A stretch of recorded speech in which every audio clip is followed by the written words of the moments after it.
Isso, eu trouxe uma historinha para vocês, lembrando, historinha 100% fictícia, não existe qualquer gancho de alguma história de algum paciente que já trouxe para mim.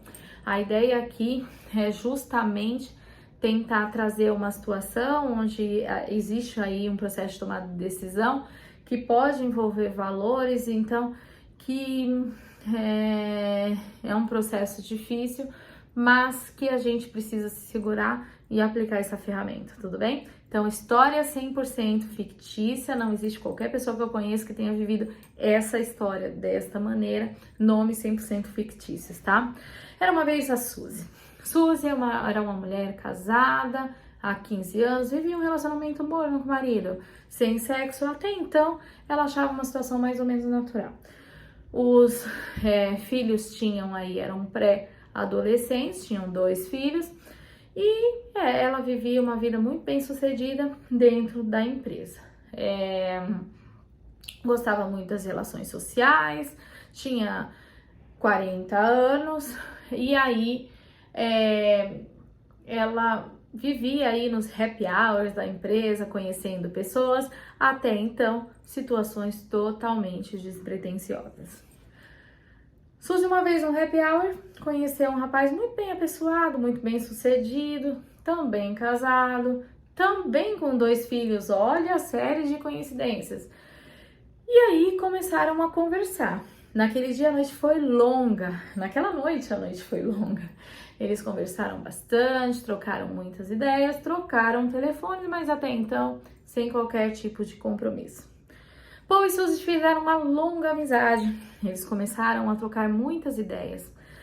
Coincidentemente, Paul disse para ela que vivia uma relação morna no casamento, que na verdade a esposa até tratava ele um pouco mal e que ele estava pensando em se separar. Tava bem difícil a relação dele com a esposa, no sentido da esposa tratar ele um pouco mal, e ele achava ela um pouco tóxica. Ele contava algumas situações que realmente eram bem desafiadoras aí, sobre o ponto de vista da Suzy, né, dentro do que ele trazia.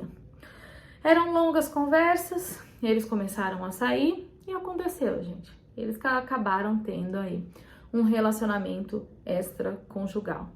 Não foi planejado, Suzy não procurava, mas isso foi acontecendo. Quanto mais eles conversavam, mais eles se identificavam, mais Paul falava aí da sua relação ruim com a esposa, mais Suzy entendia que estava numa relação ruim, porque até então ela nem tinha percebido tudo isso. Eles continuaram se encontrando, ela foi se tornando cada vez mais vulnerável no sentido de se entregar àquele relacionamento. Suzy, há muito tempo, não se sentia tão mulher como ela estava se sentindo dentro desse relacionamento com Paul. A relação foi crescendo, crescendo, crescendo. Ela foi ficando noites fora de casa, porque ficava, segundo ela, no trabalho, mas na verdade estava aí em encontros fervorosos com Paul. Até que seu marido começou a desconfiar, porque tudo aquilo era muito diferente do que Suzy realmente fazia. Normalmente, ela estava dentro de casa, depois do expediente de trabalho, 1 ou 2 vezes ficava até mais tarde, mas realmente ela não tinha esse comportamento de ficar o tempo todo trabalhando até muito tarde. Seu marido, desconfiado, começou a investigar toda a situação. E aí, o que aconteceu? Ele descobriu todo o processo de traição. Ele gostava muito dela, amava muito ela. Não entendia porque tudo aquilo estava acontecendo. Chamou Suzy para conversar, mas muito disposto realmente a dar uma segunda oportunidade para aquele casamento, porque ele amava muito. Mas ali deu uma série de condições para ela. Ele falou que sim, ficaria com ela sim, se ela saísse da empresa, se desvinculasse de qualquer situação que chegasse perto de Paul. Suzy, naquele momento onde ela se sentiu aí descoberta por tudo o que tinha acontecido, já não estava entendendo mais se gostava mesmo de Paul, porque no começo ela estava entendendo que estava se apaixonando, ou se gostava do marido. Ela ficou muito em dúvida, ela não sabia exatamente o que ela podia fazer. E aí ela chamou o Paul para conversar. e contou tudo o que tinha acontecido, que o marido tinha descoberto e tal. Paul falou que amava a Suzy.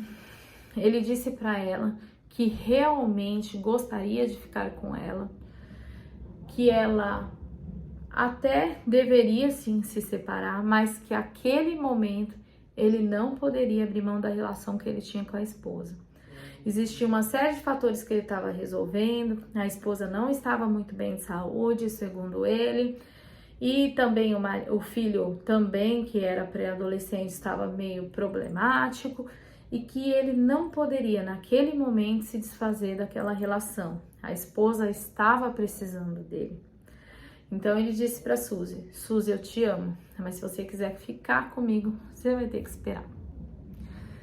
Suzy ficou em dúvida, não sabia exatamente o que poderia fazer, se poderia ficar com o marido, se não poderia ficar com o marido, se de repente aquela relação com o marido dela poderia melhorar. Se amava Paul, ela não sabia se amava Paul. Se não amava, se deveria ir largar tudo para ficar com ele, esperá-lo. E aí, com todas essas dúvidas, o que a Suzy fez? Ela não tomou decisão. Ela resolveu entrar em contato com a psicóloga. E aí, o que aconteceu? Tenho certeza que se você tá ouvindo essa história aí até agora, provavelmente você tem aí alguma opinião em relação a ela. Muitas vezes você pensa assim: eu acho que a Suzy deve ficar com o marido vai perdoar, se ela tem dúvida, provavelmente ela gosta dele, então acho melhor que ela fique com ele. Ou então você fala assim: olha, eu acho que de repente ela deve separar, esperar, ou esse Paul tá mentindo, imagina, ele não vai separar da esposa. Ou então eu acho que ela deve ficar sem um e sem o outro. A gente tem as nossas opiniões, e as nossas opiniões, elas são baseadas provavelmente nas histórias que a gente teve, na vida que a gente teve, nos ensinamentos que nós tivemos, nas questões morais que nos foram ensinadas, enfim, nós temos as nossas opiniões, não temos? E aqui não é diferente. A gente tem a nossa opinião em relação à questão da Suzy e em relação à questão do Paul. A gente às vezes acredita que o Paul tá falando a verdade, outra hora a gente acredita que o Paul não está falando a verdade. Cada um tem uma crença em relação a tudo isso. Porém, o que a gente precisa entender é que tudo isso que a gente tem é nosso, é a nossa crença, é os nossos valores, é as nossas atitudes se nós estivéssemos diante de um problema desse. Como é a Suzy que está diante de um problema desse, a gente precisa fazê-la entender quais são os valores e todo o contexto daquela situação, quais são os benefícios, o que ela pode ter de perda também diante daquela situação, para que ela tome a decisão mais acertada para ela, dentro do ponto de vista dela, você entende? Como que a gente pode fazer isso dentro da psicologia? Utilizando a ferramenta que eu vou colocar aqui no cantinho para vocês, chamada ganhos e perdas. Ganhos e perdas, ela pode te ajudar bastante dentro desse processo aí de tomada de decisão. Faz com que a gente, sem emitir a nossa opinião, que é o mais importante, sem falar enquanto Iris pessoa, mas enquanto Iris psicóloga, a gente consegue fazer com que ela traga recursos internos, com que a Suzy ou com qualquer outra pessoa traga os próprios recursos para tomar uma decisão, digamos, mais segura. E ela vai sair com 100% de certeza que aquela foi a melhor decisão a ser tomada? Provavelmente não. Essa é uma decisão bem difícil que envolve perdas e ganhos bem desafiadores. Porém, a ideia é que você clareie o processo para ela, para que ela consiga visualizar todas essas perdas e todos esses ganhos. Ela vai tomar a decisão que você acha que é a mais adequada? Não necessariamente. Como eu já te disse, eu já peguei vários casos em consultório aonde eu apliquei essa ferramenta e de repente a pessoa toma uma decisão totalmente diferente da que eu acreditava que para mim era mais adequada.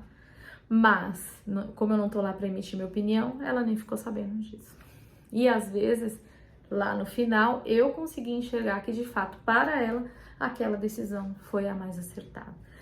Então, jogar não, mas assim, mostrar essa responsabilidade para o paciente torna o seu processo mais seguro, faz com que o seu atendimento seja mais assertivo e faz com que ele consiga resultados mais positivos dentro daquilo que ele acredita também.